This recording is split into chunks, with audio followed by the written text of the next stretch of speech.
الحمد لله رب العالمين والصلاة والسلام على سيد الأنبياء والمرسلين أما بعد فأعوذ بالله من الشيطان الرجيم بسم الله الرحمن الرحيم۔ جس طریقے سے میں درود و سلام کے صیغے پڑھاؤں، مل کر آپ بھی ان درود و سلام کے صیغوں کو دہرائیں۔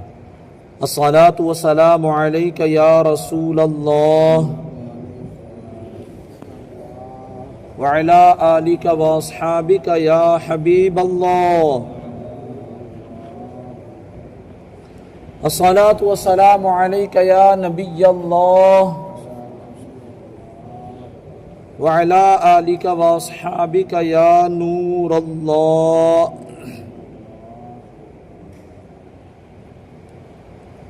نویت سنت الاعتکاف۔ اے میرے پیارے اور محترم اسلامی بھائیوں، بار بار ہم یہ ذہن بناتے ہیں کہ جب بھی مسجد میں آیا کریں، داخل مسجد ہوا کریں، اعتکاف کی نیت کر لیا کریں، کیونکہ اس کا مقصد بار بار بتانا یہ ہے کہ ہمارے ذہن میں یہ رچ بس جائے کہ جب بھی ہم مسجد میں قدم رکھیں، ہماری زبان پر بے ساختہ جاری ہو جائے کہ ہم مسجد میں اعتکاف کی نیت کر لیں، نویت سنت الاعتکاف۔ اور اس کے بڑے فائدے ہیں، وقتی طور پر ہم سمجھ نہیں پاتے کہ اس کے کتنے فائدے ہیں۔ قیامت کا دن ہوگا اور پھر نفسی نفسی کا عالم ہوگا، کوئی کسی کا پرسان حال نہ ہوگا۔ اس وقت میں ایک ایک نیکی کی قدر کا بندے کو پتہ چلے گا کہ ایک نیکی کی قدر کتنی ہے، ایک نیکی کا مقام کتنا بلند ہے۔ تو آج ہم چھوٹی چھوٹی نیکیاں نہ چھوڑیں، بڑی نیکیاں تو کرتے ہی ہیں، ساتھ ساتھ میں چھوٹی چھوٹی نیکیاں بھی نہ چھوڑیں کہ یہ چھوٹی نیکیاں سمجھ کر کے چھوڑنا یہ محرومی ہی ہے۔ اعوذ باللہ من الشیطان الرجیم بسم اللہ الرحمن الرحیم۔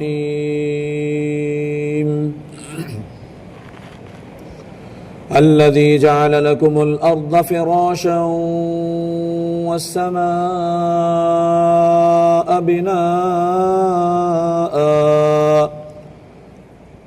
وأنزل من السماء ماء فأخرج به من الثمرات رزقا لكم فلا تجعلوا لله أندادا وأنتم تعلمون۔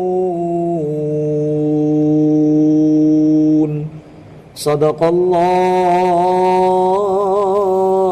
العظیم۔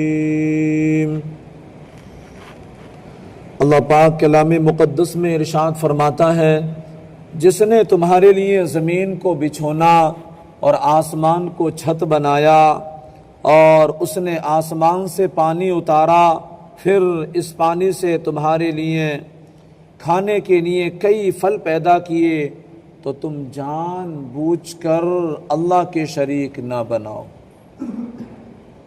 اس آیت اور اس سے اوپر والی آیت میں اللہ تبارک و تعالی نے اپنی ان نعمتوں کو بیان فرمایا۔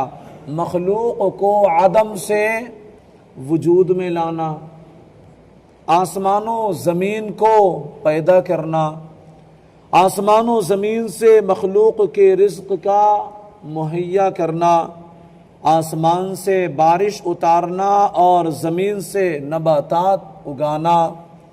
جب آدمی کی زندگی کا ایک ایک لمحہ اور ایک ایک پل اللہ تبارک و تعالی کی نعمتوں میں ڈوبا ہوا ہے، تو اس مالک حقیقی کو چھوڑ کر کسی اور کا عبادت گزار بننا کس قدر ناشکری کی بات ہے۔ یوں ہی ایسے کریم خدا کی یاد سے غافل ہو جانا، غفلت میں پڑ جانا، یہ بھی کتنی بڑی ناشکری ہے۔ ہمیں چاہیے کہ ہم ہمیشہ اللہ تبارک و تعالی کے احکامات کی پابندی کرتے رہیں۔ اور مسلمانوں، ہر انسان کو حکم ہے کہ تمہارا خالق بھی اللہ ہے، تمہارا مالک بھی اللہ ہے، تمہیں زندگی کے اسباب بھی اللہ پاک ہی دیتا ہے، تمہیں پالتا بھی اللہ پاک ہی ہے، لہذا وہی عبادت کے لائق ہے، صرف و صرف اسی کی عبادت کرو۔ یاد رہے، ہم عبادت کریں گے تو اس کا فائدہ اللہ پاک کو نہیں ہوگا، بلکہ اس کا فائدہ ہمیں ہی پہنچے گا۔ وہ کیسے؟ تو سنیں، میرا اللہ پاک کلام مقدس میں ارشاد فرماتا ہے لعلکم تتقون، یہ امید کرتے ہوئے عبادت کرو کہ تمہیں پرہیزگاری مل جائے۔ تقوی ایک بڑا وسیع مفہوم ہے، خلاصتاً عرض کروں تو ہماری ذات اور شخصیت میں منفی چیزیں نہ ہونا یہ تقوی ہے، منفی چیزیں نہ ہونا یہ تقوی ہے۔ مثلا کوئی بندہ اپنے فرائض پورے نہیں کرتا، نماز نہیں پڑھتا، روزہ نہیں رکھتا، والدین کی خدمت نہیں کرتا، یہ منفی چیزیں ہیں۔ یہ کیا ہے؟ منفی چیزیں ہیں، یہ نہ ہونا تقوی ہے۔ یعنی بندہ فرائض ادا کرے یہ مثبت چیز ہے، فرائض ادا نہ کرے یہ منفی چیز ہے۔ بندہ والدین کی خدمت نہ کرے یہ منفی چیز ہے، والدین کی خدمت کرے یہ مثبت چیز ہے۔ کوئی بندہ دھوکہ دیتا ہے یہ منفی چیز ہے، یہ نہ ہونا تقوی ہے۔ کوئی بندہ ظلم کرتا ہے، دوسروں کے خلاف بدگمانی کرتا ہے، پیٹھ پیچھے برائیاں کرتا ہے، دوسروں کی عزت پر ہاتھ ڈالتا ہے، یہ سب منفی چیزیں ہیں، اور ان کا نہ ہونا یہ تقوی ہے، ان کا نہ ہونا یہ تقوی ہے۔ غرض کہ اگر ہم اپنی ذات میں، اپنے کردار میں، اپنے اخلاق میں، اپنے رویے میں، اپنے انداز زندگی میں بہتری اور مثبت چیزیں لانا چاہتے ہیں تو اس کا طریقہ یہ ہے کہ اللہ پاک کی عبادت کرو۔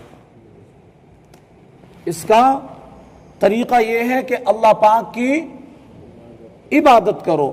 اس کی برکت سے سوچ مثبت ہو جائے گی، کردار مثبت ہو جائے گا، اخلاق مثبت ہو جائے گا، انداز مثبت ہو جائیں گے، ہماری پوری کی پوری زندگی کا قبلہ درست ہو جائے گا۔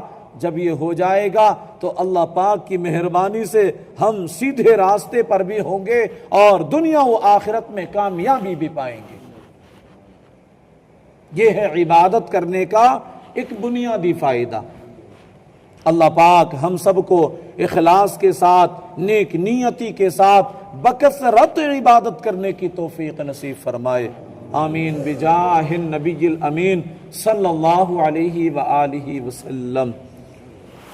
الحمدللہ رب العالمین والصلاة والسلام علی سید الانبیاء والمرسلین۔ یا رب مصطفیٰ رسول کریم صلی اللہ علیہ وسلم کے واسطے ہمارے والدین کی، ہمارے استاد و پیر کی اور ساری امت مسلمہ کی مغفرت فرما دے۔ اے اللہ، کلام مقدس کی تلاوت کی، اس کا ترجمہ اور تفسیر بیان کیا، مولا اسے اپنی بارگاہ میں قبول و مقبول فرما لے۔ اے اللہ، قرآنی نصیحتیں ہمیں اپنانے والا بنا دے، پوری قرآنی ہدایتیں ہمیں عطا کر دے، قرآن کے فیضان سے ہمیں مالا مال کر دے۔ مولا ہم سب کی زندگیاں بہتر بنا دے، ہم سب کو نیک بنا دے، متقی پرہیزگار بنا دے، تقوی شعار بنا دے، نبی پاک صلی اللہ علیہ وسلم کی سنتوں کا عامل بنا دے، گناہوں کی نحوست سے بچا لے، عاشقان رسول کی صحبت نصیب فرما دے، ایمان کی حلاوت نصیب فرما، ایمان پر ثابت قدمی نصیب فرما۔ اے اللہ، ہمارے گھروں سے ناچاقیاں دور کر دے، نہ اتفاقیاں دور کر دے، آزمائشیں دور کر دے، ہمارے گھروں کو امن کا، محبتوں کا، الفتوں کا گہوارہ بنا دے۔ اے اللہ، ہمارے کاروباروں میں برکتیں عطا کر دے، کاروباری بندشیں، رکاوٹیں، آزمائشیں سب دور کر دے۔ اے اللہ ہمارے بیماروں کو صحت و سلامتی عطا کر دے۔ اے اللہ ہم سب کو تیری رضا والے کاموں میں لگا دے، تیری ناراضگی والے کاموں سے بچا لے۔ اے اللہ ہماری بستی پر خاص اپنا فضل و کرم فرما دے، ایسا کرم فرما ہماری بستی کا بچہ بچہ نمازی بن جائے، قرآن کا قاری بن جائے، میدان کا غازی بن جائے، کعبے کا حاجی بن جائے، متقی پرہیزگار بن جائے، تقوی شعار بن جائے۔ اے اللہ ہم سب کو تیرے محبوب پاک صلی اللہ علیہ وسلم کا سچا عشق عطا فرما دے، ہماری آنے والی نسلوں کو بھی سچا عاشق رسول بنا دے۔ اے اللہ ہماری ان دعاؤں پر اپنے محبوب کریم رؤوف الرحیم علی کا تحیت و تسلیم کے صدقے طفیل رحمت کی نظر فرما دے۔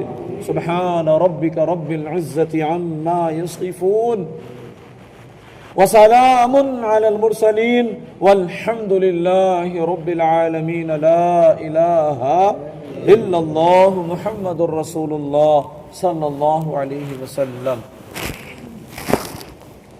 یا نبی سلام علیکہ، یا رسول سلام علیکہ، یا حبیب سلام علیکہ، صلوات اللہ علیکہ۔ آپ کا تشریف لانا وقت بھی کتنا سہانا، جگمگا اٹھا زمانہ، حوریں گاتی تھی ترانہ۔ یا نبی سلام علیکہ، یا رسول سلام علیکہ، یا حبیب سلام علیکہ، صلوات اللہ علیکہ۔ جان کر کافی سہارا لے لیا ہے در تمہارا، خلق کے وارث خدا را لو سلام آقا ہمارا۔ یا نبی سلام علیکہ، یا رسول سلام علیکہ، یا حبیب سلام علیکہ، صلوات اللہ علیکہ۔ الصلاة والسلام عليك يا رسول الله، الصلاة والسلام عليك يا حبيب الله، الصلاة والسلام عليك يا نبي الله، وعلى آلك وأصحابك يا نور الله، صلى الله تعالى عليه وسلم۔ سبحان ربك رب العزة عما يصفون وسلام على المرسلين والحمد لله رب العالمين۔ لا إله إلا الله محمد